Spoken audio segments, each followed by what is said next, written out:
Hello friends, जय जगन्नाथ। भारत सरकार द्वारा आपण मानक पई भारतीय रेलवे रे नियुक्ति आसी जाइछे, जहाँकि रहिबो आरआरआर बी रिक्वायरमेंट 2026। एथिरे पोस्ट एथिरे बाहरची 6565 पोस्ट बाहरची। एज लिमिट एथिरे आपणकर देइछि 18 रु 36 वर्ष हेतिले आपण एथिरे आवेदन करि पारिबे। एथिरे जदि आपण पोस्टिंग पाउछन्ते सैलरी आपणकर रहिबो 29,200 टंका पर्यंत पोस्ट वाइज आपण मानक पई सैलरी रहिबो, जहाँकि ये ओडिशा रे समस्त कैंडिडेट एथिरे आवेदन करि पारिबे, से जेकोसी जिल्लारू होउथा ना काहेकि। चलंतु एही जॉब रे पूरा डिटेल्स देखिदेबा कोन कोन देइछि। सेतिपई भिडियोटी शेष पर्यंत देखंतु। भिडियोटी जदि आपण मानकु इन्फॉर्मेटिव लागे भिडियोटी गोटे लाइक करिवे, चैनल को सब्सक्राइब करि बेल नोटिफिकेशन को ऑल बटन रे सेट करिवे। देखि दियंतु नोटिफिकेशन टी आपनकर ओपन होई गेला, जहाँकि RRB technician requirement 2026 short notice apply online for 6565 post. ये जॉब रो डिटेल्स टी मु आपनको ये वीडियो रे डिस्क्रिप्शन रे दे देबी, सेठी आपण जाइकी यार पूरा डिटेल्स चेक करि परिबे। चलंतु आगो को बढ़िया कोन कोन देइछि।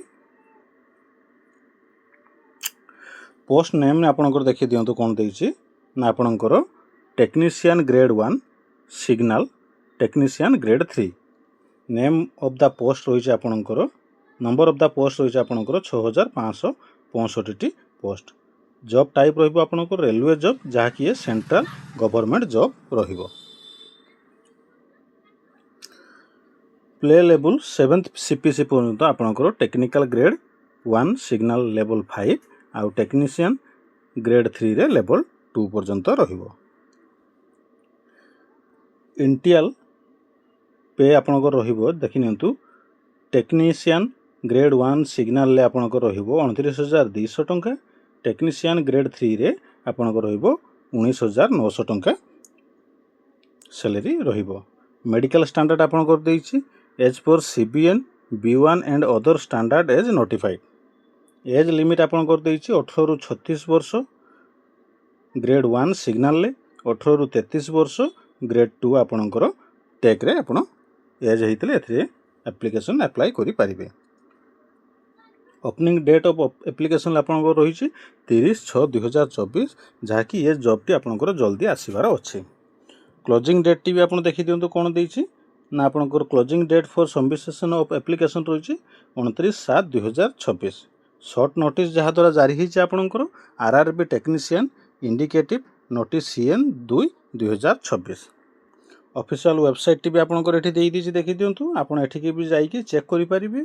मु आर लिंक टा भी आपनको ए वीडियो रे डिस्क्रिप्शन रे देइ देबी। इंपोर्टेंट डेट गुडी को देखि दियंतु कोन कोन देइछि ना। इंडिकेटिव नोटिस डेट आपनकर 23/5/2026।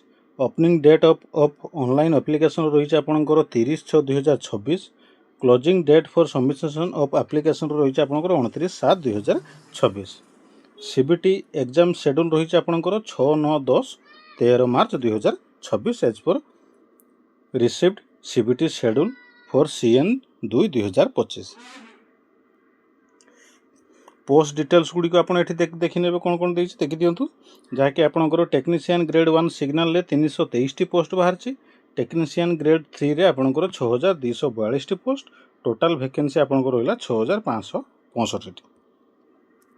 एजुकेशन क्वालिफिकेशन कोन देइछि देखि दियंतु, जहाँकि टेक्नीशियन ग्रेड 1 सिग्नल ले आपनकर BSc जे कि आपण physics electronics computer science IT installation ले आपण करथिया दरकार, और आपनकर degree diploma in engineering in relevant discipline from recognised institute रे आपनकर पास सर्टिफिकेट थिबा दरकार। टेक्नीशियन ग्रेड 2 रे आपनकर 10th matriculation plus ITI from NCVT SCVT in relevant trade or act apprenticeships in the concern trade रे आपनकर पाखरे सर्टिफिकेट थिबा दरकार। एज लिमिट देखि दियंतु कोन देइछि ना आपनकर टेक्नीशियन ग्रेड 1 ले आपनकर 18 रु 36 वर्ष। टेक्नीशियन ग्रेड 3 रे आपनकर 18 रु 33 वर्ष हेतिले आपण एथिरे अप्लाई करि परिबे। तापर SC ST PWD ex serviceman पिलानको पई 5 वर्ष रे एज रिलैक्सिंग एथिरे रहिबो। सिलेक्शन प्रोसेस टी आपनकर कोन देइछि देखि दियंतु, जहाँकि आपनकर स्टेज 1 ले computer based test CBT, stage 2 रे आपनकर डॉक्यूमेंट वेरिफिकेशन, तापर आपनकर स्टेज 3 रे मेडिकल एग्जामिनेशन एथिरे हेबो। एग्जाम पैटर्न टी कोन देइछि देखि दियंतु। एथिरे आपनकर ना मोड ऑफ एग्जाम रहिबो computer based test CBT. Total question आपनकर रहिबो 100 object type question. Total mark रहिबो आपनकर 100 मार्क रो। एग्जाम ड्यूरेशन आपनकर रहिबो 90 मिनिट। नेगेटिव मार्किंग रहिबो एथरे 1/3। सैलरी डिटेल्स देखि दियंतु कोन देइछि ना आपनकर signal 1 trade technician grade signal 1 ले आपण पाई परिबे एथरे 7th सीपीसी पर्यंत आपनकर 29200। ग्रेड 2 रे आपण एथरे पाइबे लेवल 2 7th सीपीसी रे आपण 19900। देखिनेबे एठी हाउ टू अप्लाई केमिति आको अप्लाई करिया पई देइछि तार पूरा डिटेल्स गुडी आपण एठी पाई परिबे। तापर एठी आपण देखि दियंतु शॉर्ट नोटिस पीडीएफ एठी आपण कर देइछि। आरो डिटेल्स टी भी म आपनकु ए वीडियो लिंक रे देइ देबी आपण सेठी जाई चेक करि परिबे। ए जॉब रो पूरा डिटेल्स जते बेले आसीबो तार पूरा जते बेले आपनकर पई एथिरे एप्लीकेशन पई फॉर्म अप्लाई आरंभ होबो सेते बेले म आपनकु आउ थरे पुनी वीडियो करिके देबी। वीडियो रे आजि पई एतिकी। वीडियो जदि आपण मानकु इन्फॉर्मेटिव लागे वीडियो टी गोटे लाइक करिवे, चैनल को सब्सक्राइब करि बेल नोटिफिकेशन को ऑल बटन रे सेट करिवे। धन्यवाद। जय जगन्नाथ।